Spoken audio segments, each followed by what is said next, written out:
नमस्कार प्रेक्षकांनो, तारिणी मालिकेच्या आजच्या जबरदस्त भागामध्ये आपल्याला खूप इंटरेस्टिंग तेवढाच कमालीचा ट्विस्ट आता पाहायला मिळतोय. होय प्रेक्षकांनो, आजच्या भागाच्या सुरुवातीलाच आपल्याला असं दाखवलं जातंय की तारिणी अमृतसरला पोहोचलेली असते. एकदम मॉडर्न लुक, जीन्स टॉप घालून, चेहऱ्याला मस्त जबरदस्त असा गॉगल लावून लेडीज सिंघम बनून आपली तारिणी मात्र अमृतसरला पोहोचली. होय प्रेक्षकांनो, ऑपरेशन तिरंगासाठी तारिणीला अमृतसरला जायचं होतं, पण ही गोष्ट तिने मात्र अजून कोणालाही सांगितलेली नसते, कारण हे एक मिशनचा भाग आहे आणि त्याचा प्रोटोकॉल असतो. तारिणी अमृतसरला पोहोचल्या क्षणी तिच्या बॅगेवर पटकन कोणीतरी आता एक एनवलप आणून ठेवतं. त्यानंतर आता त्याच्यामध्ये मात्र तारिणी कुठे राहणार, तिचं पुढचं मिशन काय असणार आहे, पुढची स्ट्रॅटजी काय असणार आहे, या सगळ्या गोष्टी स्पष्ट होतात. इकडे तारिणी हे नेमकं सगळं कशा पद्धतीने करणार प्रेक्षकांनो, आणि मिशनसाठी ती आता कशी निघणार, घरच्यांना काय काय तिने सांगितले, हे सगळं पाहणं फारच रंजकदार ठरणार आहे. तर मंडळी, तारिणी केदार पहिल्यांदाच एकमेकांना घट्ट मिठी मारून रडताना आपल्याला पाहायला मिळाले. तारिणी तर निघाली आहे, पण वापस येईल की नाही याची तर काहीही आता शाश्वती नाही आहे, हे प्रेक्षकांनो केदारला कळून चुकलेलं असतं. इथे मात्र आता केदारला सगळी नाती जपायची आहेत, सगळ्या जबाबदाऱ्या घ्यायच्यात, आणि हे सगळं प्रेक्षकांनो केदार तारिणी खूप चांगल्या पद्धतीने आता निभावत असतात. आपण काय पाहतोय, इकडे जाता जाता आता तारिणीला कळून चुकलेलं असतं की कौशिकीताईचा कशातच आता हात नाहीये. कौशिकीताई निर्दोष आहे, पण कौशिकीताईचे काका म्हणजेच दयानंद खांडेकर याच्यामध्ये खरेच सूत्रधार आहेत, आणि त्यांचा मोठा भाऊ म्हणजेच कौशिकीताईचे बाबा या कटाचे JPC मेडिकल स्कॅमचे खरे कारस्थानी आहे. हे सगळं तारिणीला आता कळून चुकले प्रेक्षकांनो, परंतु मिशन तिरंगासाठी तारिणीला जाणं इतकं महत्त्वाचं आहे, त्यामुळे तिने आता सगळी जिम्मेदारी केदारवर टाकून स्वतः मात्र रवाना झालेली असते. शेवटी तारिणी हेही म्हणते, कौशिकीताई मला खूप अर्जंट जावं लागणार आहे, मी अजिबात काही करू शकत नाही. मी माझ्या मैत्रिणीला म्हणजेच भारतीला शब्द दिलाय, आणि तारिणीने तिच्या मैत्रिणीचं नाव आता भारती घेतल्याच्या नंतर केदारला मात्र टचकन डोळ्यात पाणी येतं. आता मात्र युवराज विचारतो, कुठे चाललीस, काय झालं, आणि तुझ्या मैत्रिणीचं नाव. तेव्हा मात्र आता तारिणी जेव्हा बोलत असते, तिच्या मैत्रिणीला अडचणीच्या वेळेस मदत करण्याचं वचन मी दिलं होतं, आणि हे सगळं बोलल्याच्या नंतर सगळे आता तारिणीकडे बघत असतात. तर मंडळी, सगळ्यांना जबरदस्त धक्का बसला की हे नेमकं काय चाललंय. काव्याचा साखरपुडा, घरातली सिच्युएशन, घरातलं सगळं व्रताचं उद्यापन, हे सगळं सोडून कोणच्या भारतीच्या मदतीला तारिणी चालली आहे, आणि कोण ही नवीन मैत्रीण तिच्या आजच्या आज उगवली. तेव्हा मात्र तारिणी म्हणते, मी भारतीकडे चालले, आणि ती प्रोटोकॉल पाळते आणि अजिबात आपलं बिंग काही फोडत नाहीये. तर मित्रांनो, आता मात्र हे गुप्त मिशनसाठी तारिणी निघाली. केदारच्या डोळ्यात अश्रू आलेले असतात, दोघांना सुद्धा अश्रू अनावर झालेले असतात, आणि आजच्या भागात प्रेक्षकांनो जबरदस्त ट्विस्ट आपल्याला पाहायला मिळतोय. आजचा भाग खरंच खूप छान दाखवलाय, शेवटपर्यंत नक्की बघा. चॅनलवरती नवीन असाल तर चॅनलला सबस्क्राईब करा, व्हिडिओला लाईक करा. इकडे मात्र प्रेक्षकांनो आपण पाहतोय जबरदस्त पद्धतीने निशीचा कांगावा. इकडे निशीनं त्या दोघांचं अर्धवट बोलणं ऐकलंय, आणि तारिणी बाहेर जाणार हे मात्र तिला कळून चुकलंय. कौशिकी, पद्मिनी सगळ्यांना आता हिने लावून दिलेलं असतं, माल मसाला लावून एकाचे 4 सांगितलेले असतात, आणि दुसरीकडे मात्र जबरदस्त तारिणीचा लुक पूर्णपणे चेंज झाली आहे. साडीमधून डायरेक्ट मॉडर्न तारिणी, आणि तिचा अमृतसरचा प्रवास मात्र आता फायनली चालू झालाय. तर मित्रांनो, इकडे आपण काय पाहतोय, केदार तारिणी आता बोलत असतात. केदार मात्र म्हणतो, बॉस मला माहिती आहे तुला सगळ्यांची काळजी वाटते, पण देशासाठी तुला हे सगळं करायलाच लागेल ना. तेव्हा तारिणी म्हणते, तुला वाटतं तेवढं हे सोपं नाही केदार, केदार खूप अवघड आहे हे. केदार मात्र तिला समजावतो, बॉस अगं जेव्हा तू दुश्मनांच्या समोर उभी राहशील तेव्हा तुला त्यांना सामोरं जाणं अवघडच असेल ना, पण तरीसुद्धा तू हिंमत सोडायची नाहीये, तू सगळं मॅनेज करू शकते. इकडे आता माझी काळजी करू नको. तारिणी म्हणते, तुला माहिती आहे का हे सगळं तुझ्यासाठी सुद्धा खूप अवघड असणार आहे, सगळ्यांच्या प्रश्नाची उत्तरं देता देता तुझ्या नाकात दम होणार आहे. केदार म्हणतो, अगं तू कशाला काळजी करते, तू एकदम इझी पिझी राहा बरं, बॉस म्हणून तू आता माझी काळजी करू नको, मी बघ सगळ्यांना कसं मॅनेज करतो. तू फक्त आता देशसेवा स्वीकारली आहे ना, मग त्याच्यासाठी आता तू तत्पर राहायला पाहिजे, अजिबात तू काळजी करू नकोस बॉस, मी सगळं सांभाळून घेईल. तेवढ्यात प्रेक्षकांनो आपण पाहतोय तारिणी सकाळी उठलेली असते. आता मात्र मी उद्यापन करू शकत नाही, तूच मला सांग कसं करू. आता सकाळी उठते, मनोभावे पूजा करते. इकडे मात्र तिला काही चैन पडत नाहीये, काय कुणाला सांगायचं, सांगायचं. निशीने सगळं ऐकलेलं असतं. निशीने घरात खूप मोठा कांगावा केलेला असतो. चेतना काकू, कौशिकीताई, युवराज, पद्मिनी सगळ्यांच्या समोर असा काही गोंधळ तिने घातलाय. खरं तर कुणालाच काही कळत नाहीये. प्रत्येक वेळेस निशी तू तोंडावर पडतेस, बिनडोकपणाने वागतेस. यावेळेस सुद्धा तू काहीतरी मूर्खपणा केला असशील म्हणून कौशिकी मात्र तिला झापत असते. पद्मिनी, चेतना सुद्धा म्हणतात, आरडाओरडा करू नकोस ग. निशी म्हणते, मला तुम्हाला खूप महत्त्वाची गोष्ट सांगायची. तेवढ्यात कौशिकी मात्र तिला म्हणते, तू शांत राहा आणि शांत राहून थोडं शांततेत बोलायला शिक. चिडचिड आणि गोंगाट का करतेस ग? प्रत्येक वेळेस तुला काही ना काही आगपाखड करायची असते. प्रत्येक वेळेस तारिणीला खाली दाखवायचं असतं.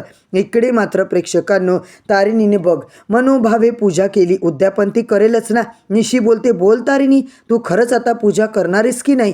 तेव्हा मात्र तारिणी काहीच बोलत नाहीये. पद्मिनी म्हणते, काय झालं तारिणी, बोल की. इतकी तू आता पूजा केली, मग उद्यापनाच्या वेळेस तू का गप्प आहेस? बोल, काही खोटं आहे का तुझं? आता निशी मात्र जे बोलते ते सगळं खरंच निघतं. तारिणी, आमचा तुझ्यावर खूप विश्वास आहे, तुला आज बोलायला लागेल. कौशिकी जेव्हा बोलते तेव्हा निशी मात्र बोलते, तू पूजेचं उद्यापन करणार की नाही ग? तेव्हा चेतना, तारिणी, अगं बोल, तू उपवास धरलाय, फलाहार केलाय, इतके दिवस तू सगळं पाळलं आणि उद्यापन तू करणार नाहीयेस का? तेव्हा मात्र प्रेक्षकांनो, आपण पाहतोय तारिणी, आता तुलाच उद्यापन करायचंय. तुला आता जमणार आहे की नाही? उगाच वाटेल ते निशिता बोलत आहे, ते खरंच बरोबर आहे का? कौशिकी तिला आग्रह करते, बोलायला लावते. तेव्हा मात्र तारिणी प्रेक्षकांनो स्पष्टपणे बोलायला लागते. तारिणी म्हणते, नाही, मला उद्यापन करायला जमणार नाहीये. मला एका महत्त्वाच्या कामासाठी बाहेर जाणं खूप गरजेचं आहे. कौशिकीला धक्काच बसलाय. कौशिकी म्हणते, काय बोलतेस? कुठलं काम महत्त्वाचं आहे तुझं? सांग. पद्मिनी मात्र म्हणते, काय काम आहे? घरच्यांच्या जबाबदारीपेक्षा काय महत्त्वाचं असू शकतं? बोल ना पटकन. तारिणी मात्र म्हणते, मला माझ्या मैत्रिणीला खूप आता गरज आहे. मी माझ्या मैत्रिणीला वचन दिलं होतं, मला तिच्याकडे जावं लागणार आहे.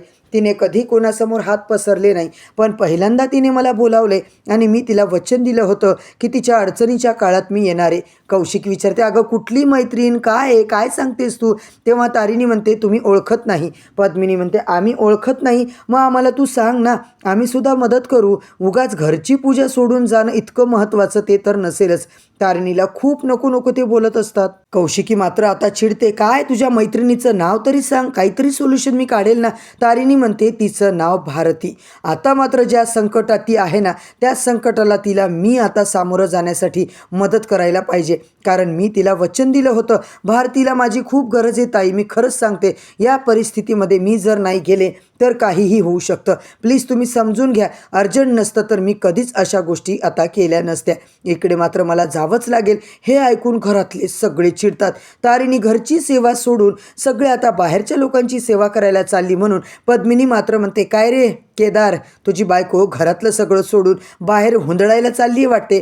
तेव्हा केदार म्हणतो, हे बघा काकू, तोंड सांभाळून बोला. ती चालली आहे म्हणजे टाईमपास करायला चाललेली नाही आहे, ती काहीतरी कामानिमित्त चालली आहे आणि मला माहिती आहे, मी सुद्धा भारतीला ओळखतो आणि आपण कोणीच आता तारिणीला अडवायचं नाही आहे, कोणीच तिला चकार शब्द बोलायचं नाही आहे. तारिणी, तुला आता जे महत्त्वाचं वाटतं ते तू कर. या घरच्या सगळ्या जबाबदाऱ्या आता मी स्वतः पार पाडेल, तू अजिबात आता काळजी करू नको.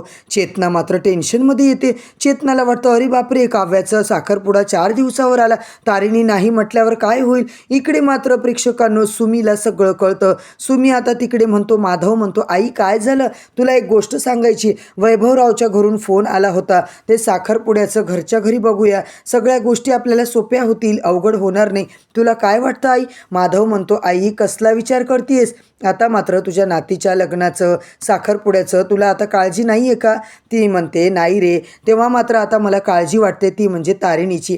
तारिणी घरी आली होती ना, जरा वेगळी वागत होती, तिच्या मनात काहीतरी घालमेल सुरू होती, तिला सांगणं थोडं कठीण जात होतं. माधव म्हणतो, हो मला तर सांगायचं ना, मी लगेच तिला कॉल केला असता, तिच्या आता बोलून घेऊ का घरी जाऊन? तेव्हा सुमी म्हणते, नको, ती मनातलं कोणाकोणाला सांगणार नाहीये. देवी आई, माझ्या मुलीवर कुठलंही संकट येऊ देऊ नको ग बाई, त्यातून आता काहीतरी मार्ग माझ्या लेकीला दाखव, तिच्या आयुष्यात सगळं चांगलं होऊ दे. माधव मात्र म्हणतो, आई कशाला काळजी करते, तिच्यासोबत केदारराव आहेत ना, केदार सगळं चांगलं करतो, काही वाईट होणार नाही आपल्या पुरीसोबत. दुसरीकडे केदार तारिणी एका लोकेशनवरती आलेली असतात. तारिणी म्हणते बरं झालं तू मला इकडे घेऊन आला, मला खूप रिलॅक्स वाटतंय. केदार म्हणतो मला वाटत होतं तुला कधीही जावं लागेल, मग तोपर्यंत आपल्या दोघांना एकत्र टाईम तरी मिळावा ना, अशी माझी इच्छा होती बॉस. केदार रडायला लागतो. प्रेक्षकांनो, इतका इमोशनल पार्ट आपल्याला दाखवला गेला आहे ना. तारिणी मात्र म्हणते नाही केदार, तू रडू नकोस, तू असा धीर खसशील तर मला सुद्धा वाईट वाटेल ना. केदार बिचारा अश्रू गाळत असतो. केदार मात्र म्हणतो मला माहिती आहे या सगळ्या गोष्टी अजिबात सोप्या नाही आहे. एखाद्या व्यक्तीला आपल्या घरातल्या, आता जो मिलिटरीमध्ये असतो ना, त्याला काय वाटत असेल हे मला आत्ता कळले बॉस. एक व्यक्ती असतो आपल्या जीवाची, कसल्या गोष्टीची पर्वा न करता आपल्या जीवाची बाजू मात्र त्याला द्यावी लागते. इकडे मात्र तारिणी त्याला मिठी मारते आणि त्याला रडत असतात दोघंजणं. केदार मला माहिती आहे रे, पण मी काय करू. हो बॉस, तू काय टेन्शन घेऊ नको, तुझा निर्णय तू अजिबात सोडू नको, मागे हटू नको. देशसेवेची जबाबदारी तुला मिळाली आहे आणि ही जबाबदारी तू अशी तशी सोडायची नाही आहे. मी फक्त आता इतकं काम तुझं सोपं करतोय की तू लवकरात लवकर मात्र काम करून माझ्यासाठी घरी वापस ये. आता मी तुझी वाट बघणार आहे. तारिणी म्हणते नको रे, माझी काळजी करू नको, मी लवकर परत यायचा प्रयत्न करते आणि तू मात्र घर सांभाळ, आपल्या लोकांना सांभाळ, सगळीकडे लक्ष दे, सगळ्या गोष्टी पार पाडशील, तू मला माहिती आहे, माझा तुझ्यावर विश्वास आहे. हो बॉस, मी आता सगळं इकडे सगळं सांभाळून घेईल. बॉस म्हणून आवाज द्यायची मला सवय झाली, आजूबाजूला असण्याची तुझ्या सवय झाली ग, तेव्हा मात्र थोडं अवघडल्यासारखं वाटतंय. बॉस मला खात्री आहे तू दुश्मनांचा खात्मा करशील आणि माझ्या जवळ येशील. मी तुझ्या आता मिठीमध्ये असंच येण्याची परत एकदा वाट बघणार आहे. तारिणी मात्र घट्ट त्याला मिठी मारते. उळून दोघंजण मिठी मारून रडू लागतात. इकडे मात्र त्याच्या तोंडावर केदारचा हात ठेवते. प्लीज केदार, काही बोलू नको, मला आता काही होणार नाही रे. केदार मात्र म्हणतो बॉस तुला काहीच होणार नाही आहे, मला माहिती आहे, पण तू मला वचन दे की तू लवकरात लवकर वापस येशील. इकडे तारिणी त्याच्या हातातून हात बाजूला करते. केदार म्हणतो मला कळलंय तुला वचन देता येत नाही आहे, म्हणजे तुझ्या जीवाची काहीच खात्री नाही आहे, म्हणूनच तू मला वचन देत नाही आहेस की तू परत येशील की नाही. तारिणी अजूनच रडायला लागते. केदारला मिठी मारून केदारसुद्धा म्हणतो बॉस मी खूप मिस करणार आहे तुला. आणि इथेच आपला प्रेक्षकांनो आजचा भाग तर संपतो. उद्याच्या जबरदस्त भागामध्ये आपल्याला खतरनाक ट्विस्ट पाहायला मिळतो. तारिणी सकाळीच उठते, देवाचं उद्यापन करते, पूजा करते, देवापुढे हात जोडते आणि म्हणते देवा तुला माहिती आहे ना, आता हेच देशसेवा माझं व्रत आहे असं समज. देशसेवा हीच माझी सगळ्यात मोठी जबाबदारी आहे, माझं कर्तव्य आहे. मग आता त्यालाच तू आता गोड मानून घे, हीच माझी आता पूजा आहे, म्हणून मला आशीर्वाद दे. तिने तिची सगळी ज्वेलरी काढली, सगळं देवापुढे ठेवलं आणि तडक प्रेक्षकांनो एकदम मॉडर्न लुक, जीन्स टॉप घालून आपली तारिणी गॉगल घालून अमृतसरला रवाना झालेली असते. तिकडे आता मात्र चॅप्टर 1 अमृतसरचा भाग असं आपल्याला पाहायला मिळतं. जशी तारिणी तिकडे लँड होते, पटकन तिच्याजवळ कोणीतरी एनव्हलप देतं. त्या एनव्हलपमध्ये अक्षरशः मिशनची सगळी माहिती असते. आणि इकडे मात्र तारिणी मिशनवर गेली आहे. घरी आता काय धमाका होणार आहे, घरी आता इकडे दयानंद खांडेकर खरा सूत्रधार आहे हे मात्र प्रेक्षकांनो तारिणी केदारला माहिती झाले. आजच्या भागामध्ये इकडे जे आणि विक्रम कारखानी सर मिळून आता रेड टाकणार, दयानंद खांडेकरांना अटक करणार. कौशिकीचा मात्र अजिबात याच्यामध्ये दोष नाही आहे, हे सुद्धा लवकरच आपल्याला पाहायला मिळणार आहे. तर मंडळी, येणाऱ्या भागांचे जबरदस्त एपिसोड रिव्ह्यू जाणून घ्यायचे असतील, प्रोमो अपडेट जाणून घ्यायचे असतील तर चॅनलला सबस्क्राईब करा, व्हिडिओला लाईक करा. उद्या परत भेटूया मित्रांनो नवीन भागाच्या नवीन रिव्ह्यूसोबत. तोपर्यंत धन्यवाद.